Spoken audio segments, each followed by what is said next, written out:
மாற்கு 9ஆம் அதிகாரம். அன்றியும் அவர் அவர்களை நோக்கி, இங்கே நிற்கிறவர்களில் சிலர் தேவனுடைய ராஜ்யம் பலத்தோடே வருவதை காணும் முன் மரணத்தை ருசி பார்ப்பது இல்லை என்று மெய்யாகவே உங்களுக்கு சொல்லுகிறேன் என்றார்.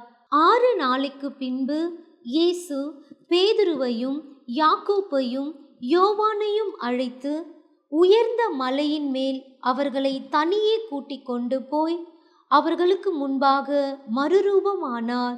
அவருடைய வஸ்திரம் உறைந்த மழையைப் போல் பூமியிலே எந்த வண்ணானும் வெளுக்கக்கூடாத வெண்மையாய் பிரகாசித்தது. அப்பொழுது மோசேயும் எலியாவும் இயேசுவுடனே பேசுகிறவர்களாக அவர்களுக்கு காணப்பட்டார்கள். அப்பொழுது பேதுரு இயேசுவை நோக்கி, ரபி, நாம் இங்கே இருக்கிறது நல்லது. உமக்கு ஒரு கூடாரமும் மோசேக்கு ஒரு கூடாரமும் எலியாவுக்கு ஒரு கூடாரமுமாக 3 கூடாரங்களை போடுவோம் என்றான். அவர்கள் மிகவும் பயந்திருந்தபடியால் தான் பேசுகிறது இன்னது என்று அறியாமல் இப்படி சொன்னான். அப்பொழுது ஒரு மேகம் அவர்கள் மேல் நிழலிட்டது. இவர் என்னுடைய நேசகுமாரன், இவருக்கு செவி கொடுங்கள் என்று அந்த மேகத்தில் இருந்து ஒரு சத்தம் உண்டாயிற்று. உடனே அவர்கள் சுற்றிலும் பார்த்தபோது இயேசு ஒருவரை தவிர வேறு ஒருவரையும் காணவில்லை. அவர்கள் மலையில் இருந்து இறங்குகிற போது அவர் அவர்களை நோக்கி, மனுஷகுமாரன் மரித்தோரில் இருந்து எழுந்திருக்கும் வரைக்கும் நீங்கள் கண்டவைகளை ஒருவருக்கும் சொல்ல வேண்டாம் என்று கட்டளையிட்டார். மரித்தோரில் இருந்து எழுந்திருப்பது என்னவென்று அவர்கள் ஒருவரிடத்தில் ஒருவர் விசாரித்து அந்த வார்த்தையை தங்களுக்குள்ளே அடக்கிக் கொண்டு, எலியா முந்தி வரவேண்டும் என்று வேதபாரகர் சொல்லுகிறார்களே, அது எப்படி என்று அவரிடத்தில் கேட்டார்கள். அவர் பிரதியுத்திரமாக, எலியா முந்தி வந்து எல்லாவற்றையும் சீர்படுத்துவது மெய்தான், அல்லாமலும் மனுஷகுமாரன் பல பாடுகள் பட்டு அவர் மதிக்கப்படுவார் என்று அவரை குறித்து எழுதியிருக்கிறதே, அது எப்படி என்றார். ஆனாலும் எலியா வந்தாயிற்று, அவனை குறித்து எழுதியிருக்கிற பிரகாரம் தங்களுக்கு இஷ்டமானபடி அவனுக்கு செய்தார்கள் என்று உங்களுக்கு சொல்லுகிறேன் என்றார். பின்பு அவர் சீஷரிடத்தில் வந்தபோது அவர்களை சுற்றி திரளான ஜனங்கள் நிற்கிறதையும் அவர்களோடே வேத பாரகர் தர்க்கிக்கிறதையும் கண்டார். ஜனங்கள் எல்லாரும் அவரை கண்டவுடனே மிகவும் ஆச்சரியப்பட்டு ஓடி வந்து அவருக்கு வந்தனம் செய்தார்கள். அவர் வேத பாரகரை நோக்கி, நீங்கள் இவர்களோடு என்னத்தை குறித்து தர்க்கம் பண்ணுகிறீர்கள் என்று கேட்டார். அப்பொழுது ஜனக்கூட்டத்தில் ஒருவன் அவரை நோக்கி, போதகரே, ஊமையான ஒரு ஆவி பிடித்த என் மகனை உம்மிடத்தில் கொண்டு வந்தேன். அது அவனை எங்கே பிடித்தாலும் அங்கே அவனை அலைக்கழிக்கிறது. அப்பொழுது அவன் நுரை தள்ளி பல்லை கடித்து சோர்ந்து போகிறான். அதை துரத்தி விடும்படி உம்முடைய சீஷரிடத்தில் கேட்டேன், அவர்களால் கூடாமற் போயிற்று என்றான். அவர் பிரதியுத்திரமாக, விசுவாசம் இல்லாத சந்ததியே, எதுவரைக்கும் நான் உங்களோடு இருப்பேன்? எதுவரைக்கும் உங்களிடத்தில் பொறுமையாய் இருப்பேன்? அவனை என்னிடத்தில் கொண்டு வாருங்கள் என்றார். அவனை அவரிடத்தில் கொண்டு வந்தார்கள். அவரை கண்டவுடனே அந்த ஆவி அவனை அலைக்கழித்தது. அவன் தரையிலே விழுந்து நுரை தள்ளி புரண்டான். அவர் அவனுடைய தகப்பனை நோக்கி, இது இவனுக்கு உண்டாகி எவ்வளவு காலமாயிற்று என்று கேட்டார். அதற்கு அவன், சிறு வயது முதற்கொண்டே உண்டாயிருக்கிறது. இவனை கொல்லும்படிக்கு அது அநேகந்தரம் தீயிலும் தண்ணீரிலும் தள்ளிற்று. நீர் ஏதாகிலும் செய்யக்கூடுமானால் எங்கள் மேல் மனதிறங்கி எங்களுக்கு உதவி செய்ய வேண்டும் என்றான். இயேசு அவனை நோக்கி, நீ விசுவாசிக்க கூடுமானால் ஆகும், விசுவாசிக்கிறவனுக்கு எல்லாம் கூடும் என்றார்.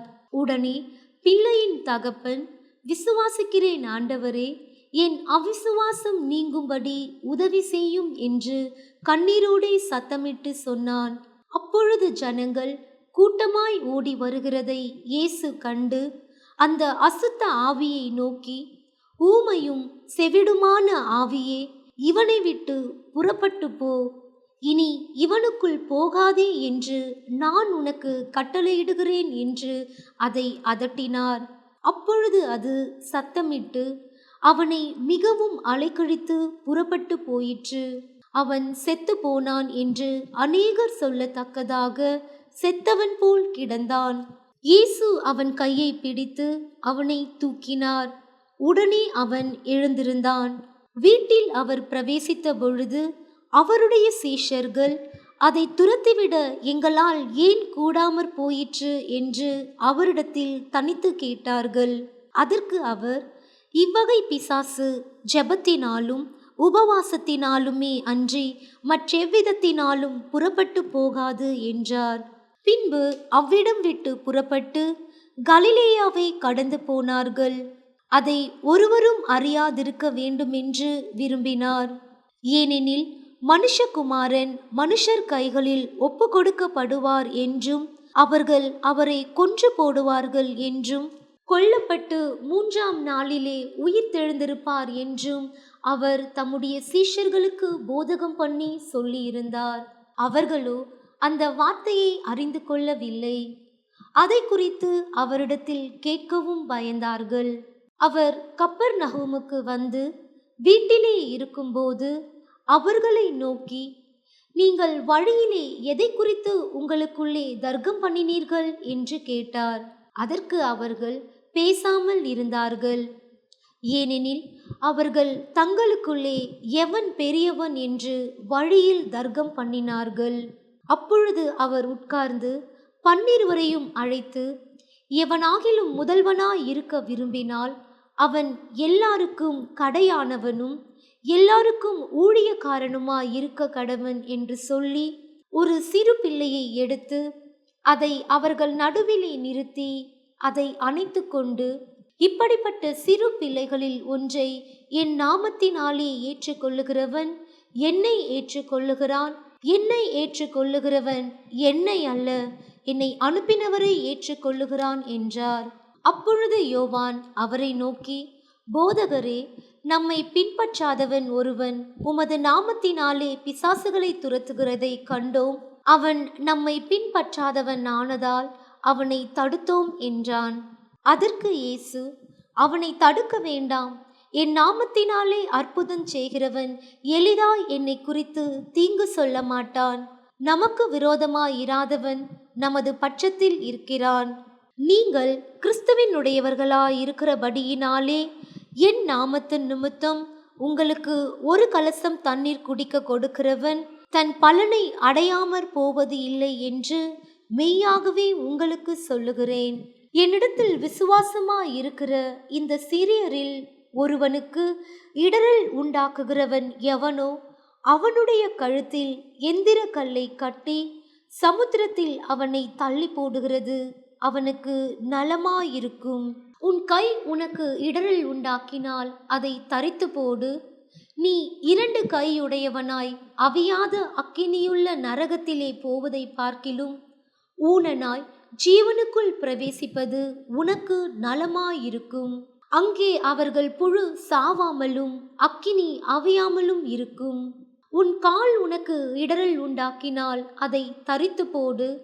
நீ 2 கால் உடையவனாய் அவியாத அக்கினியுள்ள நரகத்திலே தள்ளப்படுவதை பார்க்கிலும் சப்பானியாய் ஜீவனுக்குள் பிரவேசிப்பது உனக்கு நலமாயிருக்கும்.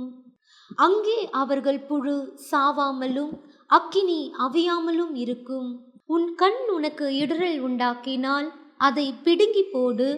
நீ 2 கண்ணுடையவனாய் நரக அக்கினியிலே தள்ளப்படுவதை பார்க்கிலும் ஒற்றை கண்ணனாய் தேவனுடைய ராஜ்யத்தில் பிரவேசிப்பது உனக்கு நலமாயிருக்கும். அங்கே அவர்கள் புழு சாவாமலும் அக்கினி அவியாமலும் இருக்கும். எந்த பலியும் உப்பினால் உப்பிடப்படுவது போல எந்த மனுஷனும் அக்கினியினால் உப்பிடப்படுவான். உப்பு நல்லதுதான். உப்பு சாரமற்று போனால் அதற்கு எதினாலே சாரம் உண்டாக்குவீர்கள்? உங்களுக்குள்ளே உப்புடையவர்களாயிருங்கள், ஒருவரோடொருவர் சமாதானம் உள்ளவர்களாயும் இருங்கள் என்றார். மார்க்கு 10ஆம் அதிகாரம். அவர் அவ்விடம் விட்டு எழுந்து யோர்தானுக்கு அக்கறையில் உள்ள தேசத்தின் வழியாய் யூதேயாவின் எல்லைகளில் வந்தார். ஜனங்கள் மறுபடியும் அவரிடத்தில் கூடி வந்தார்கள். அவர் தம்முடைய வழக்கத்தின்படியே மறுபடியும் அவர்களுக்கு போதகம் பண்ணினார். அப்பொழுது பரிசேயர் அவரை சோதிக்க வேண்டும் என்று அவரிடத்தில் வந்து, புருஷனானவன் தன் மனைவியை தள்ளிவிடுவது நியாயமா என்று கேட்டார்கள். அவர் பிரதியுத்தரமாக, மோசே உங்களுக்கு கட்டளையிட்டிருக்கிறது என்ன என்று கேட்டார். அதற்கு அவர்கள், தள்ளுதற் சீட்டை எழுதி கொடுத்து அவளை தள்ளிவிடலாம் என்று மோசே உத்தரவு கொடுத்திருக்கிறார் என்றார்கள். இயேசு அவர்களுக்கு பிரதியுத்தரமாக, உங்கள் இருதய கடினத்தின் நிமித்தம் இந்த கட்டளையை உங்களுக்கு எழுதி கொடுத்தான். ஆகிலும் ஆதியிலே மனுஷரை சிருஷ்டித்த தேவன் அவர்களை ஆணும் பெண்ணுமாக உண்டாக்கினார். இது நிமித்தம் புருஷனானவன் தன் தகப்பனையும் தாயையும் விட்டு தன் மனைவியோடே இசைந்திருப்பான். அவர்கள் இருவரும் ஒரே மாம்சமாயிருப்பார்கள். இவ்விதமாய் அவர்கள் இருவராய் இராமல் ஒரே மாம்சமாய் இருக்கிறார்கள். ஆகையால் தேவன் இணைத்ததை மனுஷன் பிரிக்காதிருக்க கடவன் என்றார். பின்பு வீட்டிலே அவருடைய சீஷர்கள் அந்த காரியத்தை குறித்து மறுபடியும் அவரிடத்தில் விசாரித்தார்கள். அப்பொழுது அவர், எவனாகிலும் தன் மனைவியை தள்ளிவிட்டு வேறொருத்தியை விவாகம் பண்ணினால் அவன் அவளுக்கு விரோதமாய் விபச்சாரம் செய்கிறவனாய் இருப்பான். மனைவியும் தன் புருஷனை தள்ளிவிட்டு வேறொருவனை விவாகம் பண்ணினால் விபச்சாரம் செய்கிறவளாய் இருப்பாள் என்றார். அப்பொழுது சிறு பிள்ளைகளை அவர் தொடும்படிக்கு அவர்களை அவரிடத்தில் கொண்டு வந்தார்கள். கொண்டு வந்தவர்களை சீஷர்கள் அதட்டினார்கள். இயேசு அதை கண்டு விசனமடைந்து, சிறு பிள்ளைகள் என்னிடத்தில் வருகிறதற்கு இடம் கொடுங்கள், அவர்களை தடை பண்ணாதிருங்கள், தேவனுடைய ராஜ்யம் அப்படிப்பட்டவர்களுடையது. எவனாகிலும் சிறு பிள்ளையைப் போல் தேவனுடைய ராஜ்யத்தை ஏற்றுக்கொள்ளாவிட்டால் அவன் அதில் பிரவேசிப்பது இல்லை என்று மெய்யாகவே உங்களுக்கு சொல்லுகிறேன் என்று சொல்லி அவர்களை அணைத்து கொண்டு அவர்கள் மேல் கைகளை வைத்து அவர்களை ஆசீர்வதித்தார்.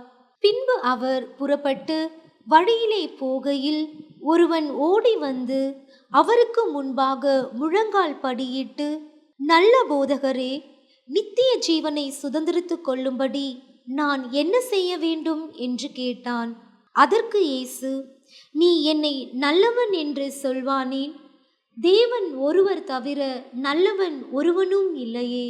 விபச்சாரம் செய்யாதிருப்பாயாக, கொலை செய்யாதிருப்பாயாக, களவு செய்யாதிருப்பாயாக, பொய் சாட்சி சொல்லாதிருப்பாயாக, வஞ்சனை செய்யாதிருப்பாயாக, உன் தகப்பனையும் உன் தாயையும் கனம் பண்ணுவாயாக என்கிற கற்பனைகளை அறிந்திருக்கிறாயே என்றார்.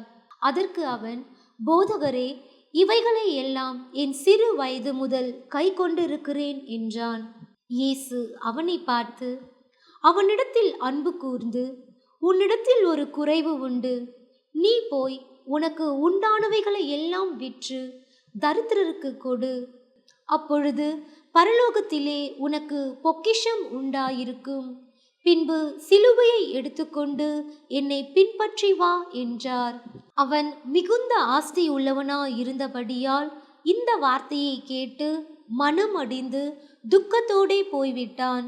அப்பொழுது இயேசு சுற்றி பார்த்து தம்முடைய சீஷரை நோக்கி, ஐஸ்வர்யமுள்ளவர்கள் தேவனுடைய ராஜ்யத்தில் பிரவேசிப்பது எவ்வளவு அரிதாயிருக்கிறது என்றார். சீஷர்கள் அவருடைய வார்த்தைகளை குறித்து ஆச்சரியப்பட்டார்கள். இயேசு பின்னும் அவர்களை நோக்கி, பிள்ளைகளே, ஐஸ்வர்யத்தின் மேல் நம்பிக்கையாயிருக்கிறவர்கள் தேவனுடைய ராஜ்யத்தில் பிரவேசிக்கிறது எவ்வளவு அரிதாயிருக்கிறது. ஐஸ்வர்யவான் தேவனுடைய ராஜ்யத்தில் பிரவேசிப்பதை பார்க்கிலும் ஒட்டகமானது ஊசியின் காதிலே நுழைவது எளிதாயிருக்கும் என்றார். அவர் பின்னும் அதிகமாய் ஆச்சரியப்பட்டு, அப்படியானால் யார் ரட்சிக்கப்படக்கூடும் என்று தங்களுக்குள்ளே சொல்லிக் கொண்டார்கள். இயேசு அவர்களை பார்த்து, மனுஷரால் இது கூடாததுதான், தேவனால் இது கூடாதது அல்ல, தேவனாலே எல்லாம் கூடும் என்றார். அப்பொழுது பேதுரு அவரை நோக்கி, இதோ நாங்கள் எல்லாவற்றையும் விட்டு உம்மை பின்பற்றினோமே என்று சொல்லத் தொடங்கினான்.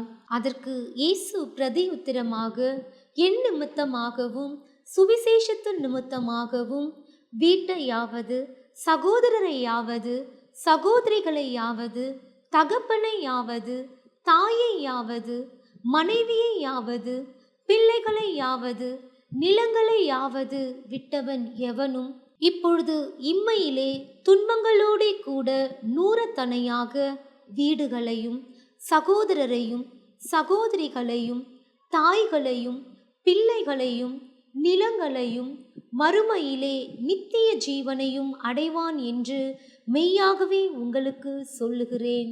ஆகிலும் முந்தினோர் அநேகர் பிந்தினோராயும் பிந்தினோர் அநேகர் முந்தினோராயும் இருப்பார்கள் என்றார். பின்பு அவர்கள் எருசலேமுக்கு பிரயாணமாய் போகையில் இயேசு அவர்களுக்கு முன்னே நடந்து போனார். அவர்கள் திகைத்து அவருக்கு பின்னே பயத்தோடே போனார்கள். அப்பொழுது அவர் 12 அழைத்து தமக்கு சம்பவிக்க போகிறவைகளை அவர்களுக்கு மறுபடியும் சொல்லத் தொடங்கினார்.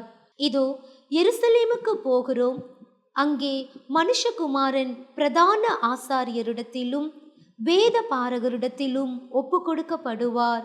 அவர்கள் அவரை மரண ஆக்கினைக்குள்ளாக தீர்த்து புறதேசத்தாரிடத்தில் ஒப்பு கொடுப்பார்கள். அவர்கள் அவரை பரியாசம் பண்ணி அவரை வாரினால் அடித்து அவர் மேல் துப்பி அவரை கொலை செய்வார்கள். ஆகிலும் 3ஆம் நாளிலே அவர் உயிரோடே எழுந்திருப்பார் என்றார். அப்பொழுது செபதேயுவின் குமாரராகிய யாக்கோபும் யோவானும் அவரிடத்தில் வந்து, போதகரே, நாங்கள் கேட்டுக்கொள்ளப் போகிறதை நீர் எங்களுக்கு செய்ய வேண்டும் என்று விரும்புகிறோம் என்றார்கள். அவர் அவர்களை நோக்கி, நான் உங்களுக்கு என்ன செய்ய வேண்டும் என்று விரும்புகிறீர்கள் என்று கேட்டார். அதற்கு அவர்கள், உமது மகிமையிலே எங்களில் ஒருவன் உமது வலது பாரிசத்திலும் ஒருவன் உமது இடது பாரிசத்திலும் உட்கார்ந்திருக்கும்படி எங்களுக்கு அருள் செய்ய வேண்டும் என்றார்கள். இயேசு அவர்களை நோக்கி, நீங்கள் கேட்டுக்கொள்ளுகிறது இன்னது என்று உங்களுக்கே தெரியவில்லை. நான் குடிக்கும் பாத்திரத்தில் நீங்கள் குடிக்கவும் நான் பெறும் ஸ்நானத்தை நீங்கள் பெறவும் உங்களால் கூடுமா என்றார். அதற்கு அவர்கள் கூடும் என்றார்கள். இயேசு அவர்களை நோக்கி, நான் குடிக்கும் பாத்திரத்தில் நீங்கள் குடிப்பீர்கள், நான் பெறும் ஸ்நானத்தையும் நீங்கள் பெறுவீர்கள். ஆனாலும் என் வலது பாரிசத்திலும் என் இடது பாரிசத்திலும் உட்கார்ந்திருக்கும்படி எவர்களுக்கு ஆயத்தம் பண்ணப்பட்டிருக்கிறதோ அவர்களுக்கே அல்லாமல் மற்றொருவருக்கும் அதை அருளுவது என் காரியம் அல்ல என்றார். மற்ற 10 பேரும் அதை கேட்டு யாக்கோப்பின் மேலும் யோவானின் மேலும் எரிச்சல் ஆனார்கள். அப்பொழுது இயேசு அவர்களை கிட்ட வரச் செய்து, புறஜாதியாருக்கு அதிகாரிகளாக எண்ணப்பட்டவர்கள் அவர்களை இருமாப்பாய் ஆளுகிறார்கள் என்றும் அவர்களில் பெரியவர்கள் அவர்கள் மேல் கடினமாய் அதிகாரம் செலுத்துகிறார்கள் என்றும் நீங்கள் அறிந்திருக்கிறீர்கள். உங்களுக்குள்ளே அப்படி இருக்கலாகாது. உங்களில் எவனாகிலும் பெரியவனாய் இருக்க விரும்பினால் அவன் உங்களுக்கு பணிவிடைக்காரனாய் இருக்க கடவன்.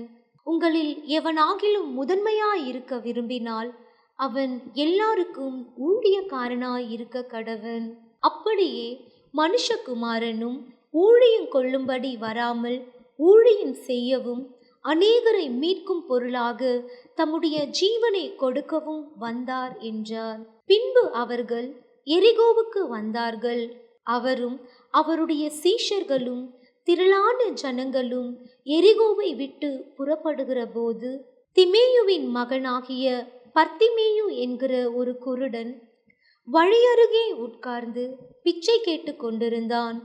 அவன் நசரேயனாகிய இயேசு வருகிறார் என்று கேள்விப்பட்டு, இயேசுவே, தாவீதின் குமாரனே, எனக்கு இரங்கும் என்று கூப்பிடத் தொடங்கினான்.